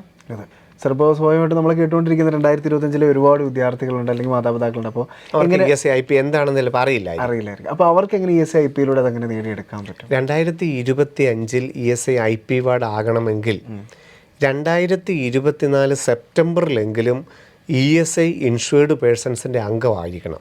അതായത് ഇതിപ്പോൾ ആഗസ്റ്റ് അല്ലേ, അടുത്ത സെപ്റ്റംബർ 30-നെങ്കിലും ഒരു പ്രൈവറ്റ് ജോലി എടുക്കുകയും അതിലൂടെ സെപ്റ്റംബർ മുതലെങ്കിലും ESI-IP-യുടെ എമൗണ്ട് അടച്ചു തുടങ്ങുകയും ചെയ്ത ESI-IP അച്ഛനും അമ്മയും ആരെങ്കിലും ഒരാൾ മതി. ഒരാൾക്ക് ഗവൺമെൻറ് ജോലിയാകാം, ഒരാൾക്ക് വിദേശത്താകാം, എത്ര രൂപ വരുമാനമൊക്കെ ആകാം, അതൊന്നും പ്രശ്നമല്ല. അച്ഛനും അമ്മയും ആരെങ്കിലും ഒരാൾ ഒരു പ്രൈവറ്റ് ജോലി, ഇപ്പോൾ തുണിക്കടകളിൽ ജോലി, അല്ലെങ്കിൽ സൂപ്പർ മാർക്കറ്റുകളിൽ ജോലി, അല്ലെങ്കിൽ CBSE ISC സ്കൂളുകൾ, പ്രൈവറ്റ് സ്കൂൾ ടീച്ചേഴ്സ്, ഏത് മേഖലയിലും ഇപ്പം നമ്മുടെ ബ്രില്യൻറ്റിൽ നമുക്കറിയാം സ്വാഭാവികമായിട്ടും ഇതിന് ശമ്പള പരിധിയുണ്ട്. അതായത് 21,000 രൂപയിൽ താഴെ ഉള്ളവർക്ക് മാത്രമേ ESI അംഗത്വം ലഭിക്കുകയുള്ളൂ. ശമ്പളം 21,000-ന് മുകളിലാണെങ്കിൽ ESI അംഗത്വം കിട്ടില്ല. അതിപ്പോൾ അത് 50,000 ഒക്കെ ആക്കാൻ പോകുന്നുണ്ട്, പക്ഷേ ഇതുവരെ നിയമം വന്നിട്ടില്ല. ഇപ്പം നമുക്ക് ഇവിടെയൊക്കെ ആണെങ്കിൽ ഇപ്പോൾ ആ ശമ്പളത്തിൽ കുറവുള്ളവർ കുറച്ച് പേരെ കാണുള്ളൂ. പക്ഷേ ആ ശമ്പളത്തിൽ കുറച്ച് 21,000-ൽ താഴെ ശമ്പളം കിട്ടുന്ന ഒരു പ്രൈവറ്റ് ജോലി എടുക്കുകയും, ഇപ്പം നിലവിൽ ധാരാളം പേര് ഈ ശമ്പളത്തിൽ ഉണ്ടായിരിക്കാം. അടുത്ത വർഷമാകുമ്പോൾ ചിലപ്പോൾ ESI കട്ടായി പോകുന്നുണ്ടായിരിക്കും, 21,000-ന് മുകളിൽ പോകും. അങ്ങനെ മുകളിൽ പോകാൻ പാടില്ല. ഈ സെപ്റ്റംബർ മുതൽ അടുത്ത അഡ്മിഷൻ കിട്ടുന്ന ജൂലൈ വരെ ആണെങ്കിലും ESI-യുടെ കൃത്യമായിട്ട് എമൗണ്ട് അടച്ചുകൊണ്ടിരിക്കണം, ബ്രേക്ക് ആകാൻ പാടില്ല. പുതിയതായിട്ട് ജോലിക്ക് കയറാം, ഈ ആഗസ്റ്റിൽ കയറിയാൽ മതി. സെപ്റ്റംബർ മുതൽ ESI-യുടെ എമൗണ്ട് അടച്ചുകൊണ്ടിരുന്നാൽ ESI അംഗത്വം കിട്ടും. അപ്പോൾ IP വാർഡെന്ന് പറഞ്ഞാൽ എന്താണ്? അച്ഛനോ അമ്മയോ ആരെങ്കിലും ഒരാൾ ESI ഇൻഷുറൻസ് കിട്ടുകയും അവരുടെ മക്കൾക്കായിട്ട് ഈ രാജ്യത്തെ 11 ESI മെഡിക്കൽ കോളേജിൽ 466 MBBS സീറ്റുകൾ കേവലം 24,000 പെർ ആനം ഫീസിനുണ്ട്. അപ്പോൾ അതറിയാത്തത് കൊണ്ടായിരിക്കാം ഇത്രയധികം ലാസ്റ്റ് റാങ്കിൽ നമുക്ക് മുമ്പോട്ട് പോകുന്നത്. അപ്പോൾ 2025 ആണെന്നുണ്ടെങ്കിൽ ഇപ്പം വേണമെങ്കിൽ ജോലി കയറിക്കൊള്ളുക, അല്ലെങ്കിൽ ഓൾറെഡി ESI ഉണ്ടെങ്കിൽ അത് ബ്രേക്ക് ആകാതെ നോക്കുക എന്നുള്ളതാണ് ചെയ്യേണ്ടത്. സാർ, ഇപ്പോൾ എല്ലാവരും അറിയാൻ ആഗ്രഹിക്കുന്ന ഒരു കാര്യം കൂടി ഒരു ചോദ്യമായിട്ട് ചോദിക്കുകയാണ്. അതായത് മുൻ വർഷങ്ങളിലെ അപേക്ഷിച്ച് നോക്കുമ്പോൾ ഈ വർഷം MBBS സീറ്റിൻ്റെ എണ്ണത്തിൽ എത്ര വർധന ഉണ്ടായിട്ടുണ്ട്? തീർച്ചയായിട്ടും ഇപ്പം ആദ്യത്തെ റൗണ്ടിൽ തന്നെ നമുക്ക് ഏറ്റവും ആശ്വാസകരമായ കാര്യം എന്ന് പറഞ്ഞാൽ ഓൾ ഇന്ത്യ കോട്ടയിൽ 379 കോളേജുകൾ വന്നു. 9,618 MBBS സീറ്റുകൾ ആദ്യത്തെ റൗണ്ടിലുണ്ട്. കഴിഞ്ഞ തവണത്തെ ഫസ്റ്റ് റൗണ്ടിനേക്കാളും 340 സീറ്റുകൾ ഫസ്റ്റ് റൗണ്ടിൽ തന്നെ കൂടുതലുണ്ട്. എയിംസിൽ 2,202 സീറ്റുകളുണ്ട്. അപ്പം ആദ്യത്തെ റൗണ്ടിൽ തന്നെ ഇത്രയും സീറ്റ് വന്നാൽ സാധാരണ തേർഡ് റൗണ്ടൊക്കെ ആകുമ്പോഴേ പുതിയ കോളേജുകൾ അനുവദിക്കുകയും ഓൾറെഡി ഉള്ള കോളേജുകൾ സീറ്റ് കൂടുന്നതൊക്കെ സീറ്റ് മെട്രിക്സ് ആയിട്ട് വരാറുള്ളൂ. ഇത്തവണ ഫസ്റ്റ് റൗണ്ടിൽ തന്നെ ഇത്രയധികം സീറ്റിൻ്റെ വർധനവ് കാണിക്കുന്നുണ്ട്. അത് ഇനി അങ്ങോട്ട് റൗണ്ടുകൾ മുന്നോട്ട് പോകുന്തോറും പുതിയ പുതിയ കോളേജുകളുടെ അഫിലിയേഷൻ കിട്ടുകയും ഓൾറെഡി ഉള്ള കോളേജുകളിൽ തന്നെ കൂടുതൽ സീറ്റ് കൂടുകയും ചെയ്യുന്ന സ്ട്രേ വേക്കൻസി വരെ തീർച്ചയായിട്ടും മുൻ വർഷങ്ങളിൽ നിന്നും വലിയൊരു വർധനവ് തന്നെയാണ് സീറ്റുകളുടെ കാര്യത്തിൽ നമ്മൾ പ്രതീക്ഷിക്കുന്നത്. സർ, അതുപോലെ തന്നെ ഡീംഡ് കോളേജിൽ 10,000-ഓളം സീറ്റുകൾ ഉണ്ടെന്ന് തീർച്ചയായിട്ടും ഈ വർഷം ഏറ്റവും കൂടുതൽ സീറ്റുള്ളത് ഡീംഡ് മേഖലയിലാണ്. അപ്പോൾ അതിലേക്ക് എങ്ങനെ നമുക്ക് എത്തിച്ചേരാൻ സാധിക്കും? നമുക്ക് ഡീംഡ് മേഖല എന്ന് പറയുമ്പോൾ നമ്മൾ ഓർക്കുക, നമുക്ക് ഫീസ് വളരെ കൂടുതലാണ്. ഇപ്പം നമുക്ക് യാതൊരുവിധ ഡൊമിസിലും നോക്കാതെ, യാതൊരുവിധ റിസർവേഷൻ നോക്കാതെ ഇന്ത്യയിൽ നീറ്റ് ക്വാളിഫൈ ചെയ്യുന്ന എല്ലാവർക്കും അപ്ലൈ ചെയ്യാൻ പറ്റുന്നതാണ് ഡീംഡ്. ആ ഡീംഡ് മെഡിക്കൽ കോളേജ് ഏത് സ്റ്റേറ്റിലുണ്ടെന്നുള്ളതിന് യാതൊരു പ്രസക്തിയില്ല. എല്ലാവർക്കും മുഴുവൻ സീറ്റിന് വേണ്ടി ഓപ്ഷൻ കൊടുക്കാം. അമൃത കൊച്ചിയിലെ 100 സീറ്റിനും എല്ലാവർക്കും ഓപ്ഷൻ കൊടുക്കാം, ഇന്ത്യയിലുള്ള എല്ലാവർക്കും കൊടുക്കാം. മണിപ്പാലിനാണെങ്കിലും എല്ലാവർക്കും കൊടുക്കാം. ബെൽഗാവിയോ എനപ്പോയോ SRMോ സവിതയോ ഏത് കോളേജിനും മുഴുവൻ സീറ്റിനും എല്ലാവർക്കും അപ്ലൈ ചെയ്യാം. അതിൽ 85% സീറ്റുകളും സ്വാഭാവികമായിട്ടും ഒരു 18 ലക്ഷം 20 ലക്ഷം 22 ലക്ഷത്തിന് മുകളിലാണ് പെർ ആനം ഫീസ്. അത് നമുക്ക് സ്വാഭാവികമായിട്ടും ഗവൺമെൻറ് മേഖലയിലോ അല്ലെങ്കിൽ അതാത് സെൽഫ് ഫിനാൻസിങ് കിട്ടുന്നതിനേക്കാളും വളരെ ഉയർന്ന ഫീസാണ് ഡീംഡ് മേഖലയിലുള്ളത്. അപ്പം അതിനൊരു സ്വയംഭരണ പദവി ഉണ്ടെങ്കിൽ അത്രയും നല്ല കോളേജുകളുമായിരിക്കും. അപ്പം ആ പൈസ കൊടുക്കാനുണ്ടെങ്കിൽ 10,000-ഓളം സീറ്റുകളാണ് MBBSൻ്റെ മേഖലയിലുള്ളത്. അവിടെ തന്നെ 15% NRI സീറ്റുകളാണ്. അതേതാണ്ട് 40 ലക്ഷത്തോളം വരും പെർ ആനം. അപ്പോൾ അത്രയധികം സീറ്റുകൾ ആ മേഖലയിലുമുണ്ട്, ഡീംഡ് മേഖലയിൽ. അവിടെ അഡ്മിഷന്, പരീക്ഷ, പ്രവേശനം എല്ലാം തീരുമാനിക്കുന്നത് ഡീംഡ് കോളേജാണ്. പക്ഷേ നീറ്റിൻ്റെ റാങ്കിൽ നിന്ന് മുഴുവൻ സീറ്റുകളും MCC.nic.in എന്ന വെബ്സൈറ്റ് വഴി 4 റൗണ്ടിൽ കൂടെ മാത്രമേ നമുക്ക് ലഭ്യമാവുകയുള്ളൂ. സാർ, ഇപ്പോൾ നമ്മൾ ഇത്രയും നേരം പങ്കുവെച്ചുകൊണ്ടിരുന്നത് നമ്മുടെ ഓൾ ഇന്ത്യയിലെ അലോട്ട്മെൻറ്റ് പ്രോസസ്സുകളെ കുറിച്ചാണ്. അതുപോലെ തന്നെ നമ്മുടെ ആളുകൾ അല്ലെങ്കിൽ നമ്മുടെ പ്രേക്ഷകർ കേൾക്കാൻ ആഗ്രഹിക്കുന്ന ഒരു കാര്യം കൂടിയാണ് കേരള അലോട്ട്മെൻറ്റിനെ കുറിച്ച്. അപ്പോൾ സാർ, തീർച്ചയായിട്ടും അതിൻ്റെ ഒരു സമയം എപ്പോഴൊക്കെ ആയിരിക്കും തുടങ്ങുക എന്നുള്ളത്? കേരളത്തിൽ ഈ പറഞ്ഞതുപോലെ ആദ്യം നടക്കുന്നത് MBBSൻ്റെയും BDSൻ്റെയും അലോട്ട്മെൻ്റ് ആണ്. അതിൻ്റെ ഒരു റൗണ്ട് കഴിഞ്ഞിട്ടാണ് കേരളത്തിലെ അഗ്രികൾച്ചർ, വെറ്റിനറി, ആയുർവേദത്തിൻ്റെ മെഡിക്കൽ അലൈഡ് കോഴ്സുകളുടെ 1ാം ഘട്ടം നടക്കുന്നത്. ആദ്യം MBBS BDSൻ്റെ ഒരു ഘട്ടം നടക്കും. അത് തീർന്നു കഴിഞ്ഞാൽ ഉടനെ മെഡിക്കൽ അലൈഡ് കോഴ്സുകളുടെ 1ാം ഘട്ടം തുടങ്ങും. അപ്പോൾ ആദ്യം ഉള്ളത് MBBSും BDSുമാണ് കേരള അലോട്ട്മെൻറ്റ്. കേരള എൻട്രൻസ് കമ്മീഷൻ്റെ വെബ്സൈറ്റാണ് ce.kerala.gov.in. നമുക്കറിയാം കേരളത്തിൽ 12 ഗവൺമെൻറ് മെഡിക്കൽ കോളേജാണുള്ളത്. ഇതിൻ്റെ 15% സീറ്റുകൾ നമ്മളിപ്പോൾ സംസാരിച്ചുകൊണ്ടിരുന്ന ഓൾ ഇന്ത്യ കോട്ട വഴിയാണ് കിട്ടുന്നത്. ബാക്കി 85% സീറ്റുകളാണ് കേരള മെഡിക്കൽ റാങ്കിൻ്റെ അടിസ്ഥാനത്തിൽ കിട്ടുന്നത്. സെൽഫ് ഫിനാൻസിങ്ങിൽ 19 കോളേജുകളുണ്ട്.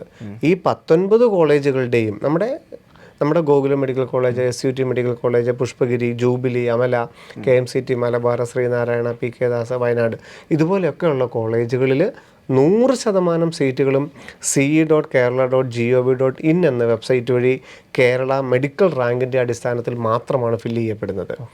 അതുവഴി മാത്രമേ ആ സീറ്റ് കിട്ടുകയുള്ളൂ. 4 റൗണ്ടുകൾ തന്നെയാണുള്ളത്. സെൽഫ് ഫിനാൻസിങ്ങിൽ കേരള വഴി മാത്രം. ഗവൺമെൻറ്റിൽ 15% ഓൾ ഇന്ത്യ വഴിയും 85% കേരള മെഡിക്കൽ റാങ്കിൻ്റെ അടിസ്ഥാനത്തിൽ. അത് ഈ 21 അല്ലെ 22-ാം തീയതിയോടുകൂടിയായിരിക്കും ഓപ്ഷൻ രജിസ്ട്രേഷൻ ക്ഷണിക്കുന്നത്. ഗവൺമെൻറ് മേഖലയിലുള്ള സീറ്റുകൾ വെക്കാം, അതുപോലെ തന്നെ സ്വകാര്യ മേഖലയിലുള്ള സീറ്റുകൾ വെക്കാം. ഇനി അതല്ല എന്നുണ്ടെങ്കിൽ BDSൻ്റെ ഗവൺമെൻറ് 6 കോളേജുകളുണ്ട്. BDSൻ്റെ 20ഓളം സെൽഫ് ഫിനാൻസിങ് കോളേജുകളുണ്ട്. ഇതൊക്കെ നമ്മൾ മുമ്പ് പറഞ്ഞതുപോലെ തന്നെ നമ്മുടെ പ്രിഫറൻസ് സെൽഫ് ഫിനാൻസിങ്ങിൽ പോകുന്നില്ലെങ്കിൽ വേണ്ട, ഗവൺമെൻറ് മാത്രം വെച്ചാൽ മതി. ഗവൺമെൻറ്റിൻ്റെ പക്ഷേ ചിലർ പറയും ഇന്ന കോളേജിൽ ഞാൻ പോകുന്നില്ല എന്ന് പറയും. അതും തെറ്റായ രീതിയാണ്. കേരളത്തിലൊരു ഗവൺമെൻറ് MBBS സീറ്റാണ് കിട്ടുമെങ്കിൽ 12 കോളേജും വെക്കുന്നതാണ് രീതി. ആ 12 കോളേജും വെക്കുമ്പം ഏറ്റവും താല്പര്യമുള്ളതിന് ആദ്യം വെച്ചോണം. ആ താല്പര്യമുള്ളതിൻ്റെ ഓർഡറിൽ വെച്ചാൽ മതി. പക്ഷേ ഏതെങ്കിലും കോളേജുകൾ കൊടുക്കാതിരിക്കുന്നത് പിന്നീട് ദുഃഖിക്കാനേ ഇടവരികയുള്ളൂ. മുഴുവൻ കോളേജുകളും കൊടുക്കുന്നത് തന്നെയാണ് രീതി. ഒരു കോളേജും മോശമില്ല. നമ്മുടെ വീടിനടുത്തുള്ള ഒരു ഗവൺമെൻറ് കോളേജ് ഏറ്റവും നല്ല കോളേജ്. നിങ്ങൾ പഠിച്ച് കഴിഞ്ഞിറങ്ങിയവരോട് ചോദിച്ചു കഴിഞ്ഞാൽ അത് കൃത്യമായിട്ട് മനസ്സിലാവും. നമുക്ക് ഈ മേഖലയിൽ എക്സ്പീരിയൻസ് കുറവാണ്. പക്ഷേ 25 വർഷമായിട്ട് ഈ കുട്ടികളോട് സംസാരിച്ചുള്ള പരിചയത്തിൽ നമ്മൾ പറയുകയാണ്, നമ്മൾ പഠിച്ചിറങ്ങിയ കുട്ടികളോട് ചോദിച്ചോളൂ. MBBS ഒരു നല്ല ഗ്രാജുവേഷൻ പ്രോഗ്രാമാണ്. അത് നമ്മുടെ വീടിനടുത്തുള്ളൊരു കോളേജിൽ എത്രയും പെട്ടെന്ന് പഠിച്ചിറങ്ങുന്നത് തന്നെയാണ് നല്ല രീതി. അത് അങ്ങനെ നമുക്ക് 12 കോളേജുകളും കൊടുക്കാം. സെൽഫ് ഫിനാൻസിങ് ഇതേ സൗകര്യങ്ങളുള്ള കോളേജുകൾ തന്നെയാണ്, പക്ഷേ ഫീസ് കൂടുതലാണ്. അത് 19 കോളേജുകളുണ്ട്. അത് നമ്മുടെ പ്രിഫറൻസ് അനുസരിച്ച് കൊടുക്കാം. BDSൻ്റെ കോളേജുകൾ കൊടുക്കാം. ഇത് ഈ മാക്സിമം ഓപ്ഷൻസ് വെക്കേണ്ടത് കേരള എൻട്രൻസ് കമ്മീഷനുടെ വെബ്സൈറ്റ് വഴിയാണ്. സാർ, ഇപ്പോൾ നമ്മൾ വൈൻഡപ്പ് ചെയ്യുന്നതിന് മുൻപായിട്ട് ചോദിക്കാൻ ആഗ്രഹിക്കുന്നത്, തീർച്ചയായും, കാരണം നമ്മൾ ഈ അടുത്ത എപ്പിസോഡ് ചെയ്യുമ്പോഴത്തേക്കും ഫസ്റ്റ് റൗണ്ടിൻ്റെ സീറ്റ് അലോട്ട്മെൻറ്റ് തന്നെ വന്നിരിക്കും. അതെ. അപ്പോൾ നമ്മുടെ ഒരു 1000 റാങ്കിനുള്ളിൽ കരസ്ഥമാക്കിയിരിക്കുന്ന വിദ്യാർത്ഥികളുണ്ട്. അപ്പോൾ അവർക്ക് ഏതൊക്കെ ചോയ്സിലേക്ക് എത്തിച്ചേരാൻ പറ്റും ഈ ഒരു സമയം? ഇപ്പം ഓൾ ഇന്ത്യ റാങ്ക് 1000 ആണെങ്കിൽ നമുക്ക് സ്വാഭാവികമായിട്ട് നമുക്കറിയാം ഇന്ത്യയിലെ ഏറ്റവും പ്രധാനപ്പെട്ട കോളേജുകൾ, എയിംസുകൾ. കാരണം എഡ്യൂക്കേഷൻ്റെ കാര്യത്തിലാണെങ്കിലും ക്യാമ്പസിൻ്റെ കാര്യത്തിലാണെങ്കിലും ഒരു വ്യക്തിയുടെ എല്ലാ പൊട്ടൻഷ്യലുകളും ഏറ്റവും അധികം ഡെവലപ്പ് ചെയ്യാൻ പറ്റുന്ന, ഒരു മനുഷ്യനെ ഏറ്റവും നല്ല രീതിയിൽ മോൾഡ് ചെയ്യപ്പെടുന്ന എയിംസ് മെഡിക്കൽ കോളേജുകളായിരിക്കും 1000 റാങ്കിൽ വരുമ്പോൾ ഫോക്കസ് ചെയ്യുന്നത്. ഡൽഹിയും ജിപ്മറും ഭുവനേശ്വറും ഭോപ്പാലും ജോധ്പൂരും നാഗ്പൂരും അങ്ങനെ 20 എയിംസുകളാണുള്ളത്. തീർച്ചയായിട്ടും 1000 അല്ലെങ്കിൽ 10,000 റാങ്ക് വരെയുള്ള ആളുടെ സംബന്ധിച്ചോളം എയിംസ് തന്നെ ആയിരിക്കും ആദ്യത്തെ ഓപ്ഷൻസ്. അവരുടെ എയിംസിൻ്റെ എല്ലാ ഓപ്ഷൻസും വെക്കുന്നു. ഇപ്പോൾ എയിംസിൻ്റെ എല്ലാ ഓപ്ഷൻസും വെച്ചിട്ട് നമ്മൾ മറ്റൊരു ഓപ്ഷനിലോട്ട് പോയാൽ എന്തെങ്കിലും കുഴപ്പമുണ്ടോ? ഫസ്റ്റ് റൗണ്ടിൽ വരുന്ന എയിംസ് ആണെങ്കിൽ ആ ക്യാമ്പസിൽ പോയി നമ്മൾ നോക്കണം.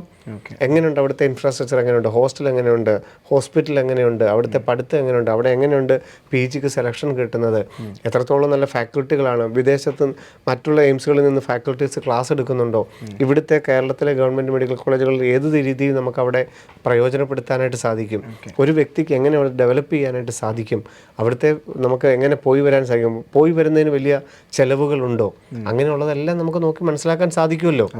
അതുകൊണ്ട് 1000 റാങ്ക് ആണെന്നുണ്ടെങ്കിൽ, അല്ലെങ്കിൽ 5000 റാങ്ക് ആണെന്നുണ്ടെങ്കിൽ, അല്ലെങ്കിൽ 10000 റാങ്ക് ആണെന്നുണ്ടെങ്കിൽ ഏറ്റവും നല്ലത് എയിംസും ജിപ്മറും ആദ്യത്തെ ഓപ്ഷൻസിൽ പ്രിഫറൻസിൽ വെക്കുക. മാക്സിമം എയിംസ് വെക്കുക. അതിനുശേഷം പിന്നെ താല്പര്യമുള്ള സ്റ്റേറ്റുകളിലെ ഏറ്റവും പ്രധാനപ്പെട്ട കോളേജുകളുടെ ഓപ്ഷൻസ് അനുസരിച്ച് വെക്കുന്നത് തന്നെയാണ് രീതി.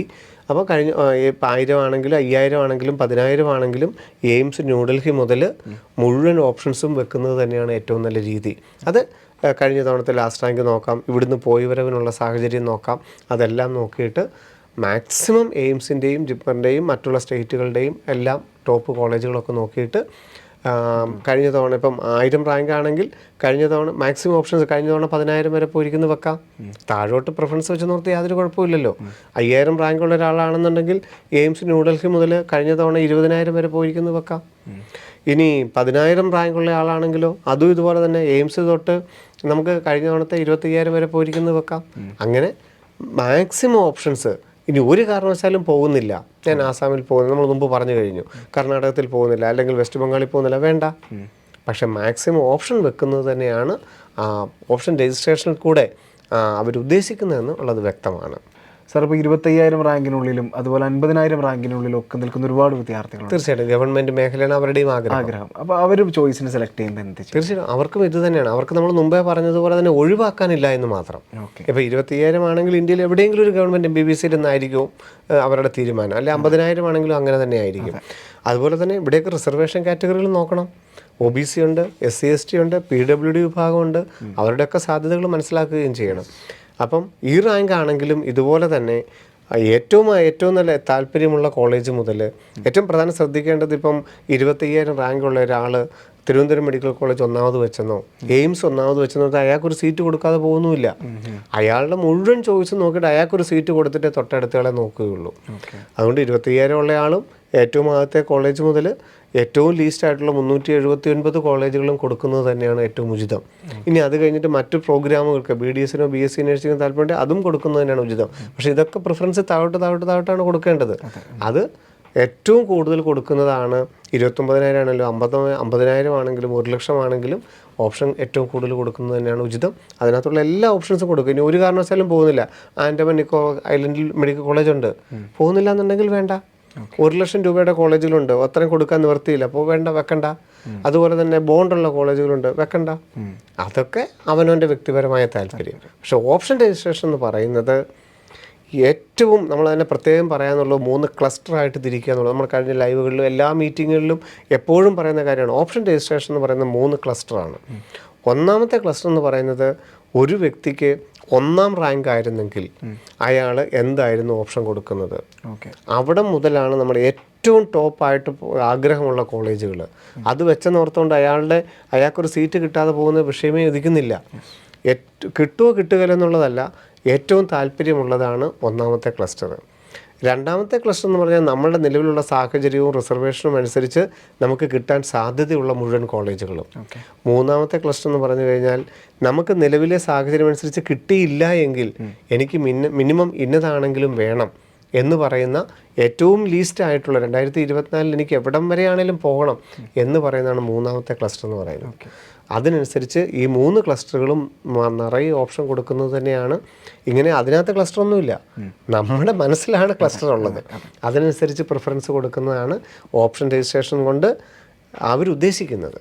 അപ്പോൾ നമ്മുടെ ഈ ശിവൻ സാറിനൊപ്പം ഈ പ്രോഗ്രാം തുടങ്ങിയ സമയത്ത് സാർ ആദ്യം പങ്കുവച്ചൊരു കാര്യമുണ്ട്, നമ്മുടെ അലോട്ട്മെൻറ്റിൻ്റെ തീയതി എന്ന് പറയുന്നത് 23. ശ്രദ്ധിക്കണം, ഇപ്പോൾ ഈ ഓപ്ഷൻ കൊടുക്കേണ്ടത് 20-ാം തീയതി വൈകുന്നേരം വരെ ഓപ്ഷൻ കൊടുക്കാമെന്ന് പറഞ്ഞു.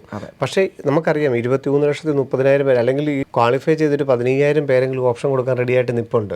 അപ്പോൾ സ്വാഭാവികമായിട്ടും അവസാനത്തെ ദിവസങ്ങളിലോട്ട് പോകുമ്പോഴത്തേക്കും സെർവർ വളരെ ബിസി ആയിരിക്കും, നമുക്ക് ഓപ്ഷൻ രജിസ്റ്റർ ചെയ്യാൻ ആവത്തില്ല. അപ്പോൾ ഏറ്റവും ആദ്യം ചെയ്യുന്നതാണ്, ഏത് റൗണ്ട് ആണെങ്കിലും ആദ്യം ചെയ്യുന്നതായിരിക്കും ഉചിതം. അതുകൊണ്ട് ഓപ്ഷൻ കൊടുക്കാനുള്ള സമയം 20-ാം തീയതി രാത്രി വരെ ആണെങ്കിലും അതിനു മുമ്പ് 18-ാം തീയതി 19-ാം തീയതി എങ്കിലും കൊടുക്കുന്നതാണ് ഉചിതം. 20-ാമത്തെ ദിവസം നിങ്ങൾ അതെല്ലാം ശരിയാണോ എന്ന് ഒന്നും കൂടെ നോക്കുകയും ലോക്ക് ചെയ്യാൻ മാത്രമേ ശ്രദ്ധിക്കാവുള്ളൂ. ലോക്ക് ചെയ്തില്ലെന്ന് ഒരു കുഴപ്പവുമില്ല, അൺലോക്കഡ് എന്ന് കിടക്കുന്നേ ഉള്ളൂ, നിങ്ങളെ അലോട്ട്മെൻറ്റിൽ പരിഗണിക്കും. 21-ാം തീയതി കഴിഞ്ഞ് 22-ാം തീയതി വൈകുന്നേരമായിരിക്കും പ്രൊവിഷണലായിട്ട് അലോട്ട്മെൻറ്റ് വരുന്നത്. 23-ാം തീയതി ഒറിജിനൽ അലോട്ട്മെൻറ്റ് വരും. നമുക്ക് ആ അലോട്ട്മെൻറ്റ് ലെറ്ററുമായിട്ടാണ് 29-ാം തീയതിക്കുള്ളിൽ കോളേജിൽ ചെന്ന് അഡ്മിഷൻ എടുക്കേണ്ടത്. അപ്പോൾ ഫസ്റ്റ് അലോട്ട്മെൻറ്റിൽ സെലക്ഷൻ കിട്ടുന്നവർ ചെയ്യേണ്ട ഏറ്റവും പ്രധാനപ്പെട്ട കാര്യം എന്ന് പറയുന്നത് നിങ്ങൾ 29-ാം തീയതിക്ക് മുൻപായിട്ട് തന്നെ നിങ്ങൾ കൺഫേം. അവിടെയുണ്ട്, നമ്മൾ ഈ അവസാന ദിവസം നോക്കിയിരിക്കരുത്. ചിലപ്പോൾ നമ്മൾ പല സ്റ്റേറ്റുകളിലായിരിക്കാം പോകേണ്ടത്. കർണാടക ആയിരിക്കാം, ആന്ധ്ര ആയിരിക്കാം, തെലുങ്കാന ആയിരിക്കാം, അല്ലെങ്കിൽ തമിഴ്നാടായിരിക്കാം. ഇതെല്ലാം ഈ മെഡിക്കൽ കോളേജിലുള്ളവരാണ് നമ്മുടെ സർട്ടിഫിക്കറ്റ് വെരിഫൈ ചെയ്യുന്നത്. ഈ മെഡിക്കൽ കോളേജുകൾ ഇപ്പോൾ ഏത് സ്റ്റേറ്റ് ആണെങ്കിലും, കേരള അല്ലാത്തൊരു സ്റ്റേറ്റ് ആണെങ്കിൽ അതാത് സ്റ്റേറ്റുകളുടെ നിയമം മാത്രമേ മിക്കവാറും എല്ലാ മെഡിക്കൽ കോളേജുകൾക്കും അറിയാവുള്ളൂ. ഇപ്പോൾ കർണാടകത്തിലിരിക്കുന്ന ഒരു മെഡിക്കൽ കോളേജുകാർക്ക് ഭൂരിഭാഗവും അറിയാവുന്ന കർണാടകത്തിലുള്ള ഒരാൾ വന്ന് അഡ്മിഷൻ എടുക്കാവുന്ന രീതി അറിയാവുള്ളൂ. അതുകൊണ്ട് ചിലപ്പോൾ നമുക്ക് അറിയാൻ മേലാത്ത പല സർട്ടിഫിക്കറ്റും അവർ പറയും.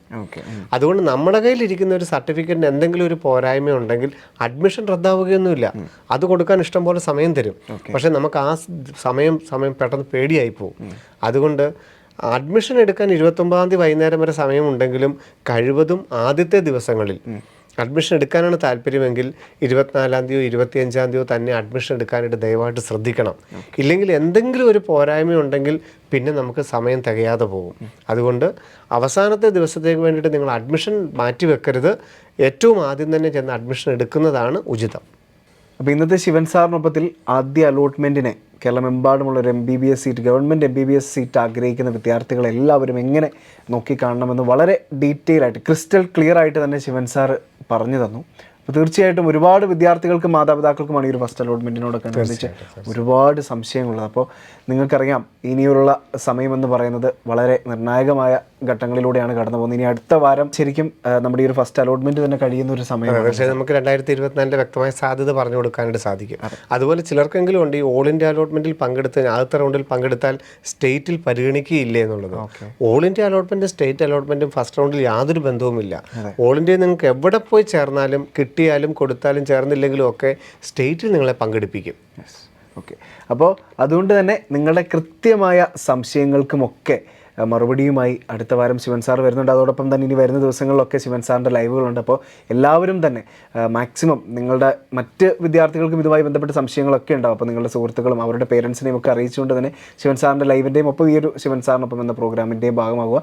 അപ്പോൾ ഞങ്ങൾ ഇത്രയും നേരം കേട്ടുകൊണ്ടിരുന്ന ലോകമെമ്പാടുമുള്ള മലയാളികൾക്ക് ഹൃദയത്തിൽ നിന്നും നന്ദി. നമസ്കാരം. എൻട്രൻസ് സംബന്ധമായ വാർത്തകളും അപ്ഡേഷനുകളും ഏറ്റവും വേഗം ആധികാരികമായി അറിയാൻ ബ്രില്യൻറ്റ് സ്റ്റഡി സെന്റർ പാല യൂട്യൂബ് ചാനൽ സബ്സ്ക്രൈബ് ചെയ്യുക. ബെൽ ഐക്കൺ അമർത്തുക. ഈ വീഡിയോ മറ്റ് സുഹൃത്തുക്കളിലേക്കും ഷെയർ ചെയ്ത് നൽകുക.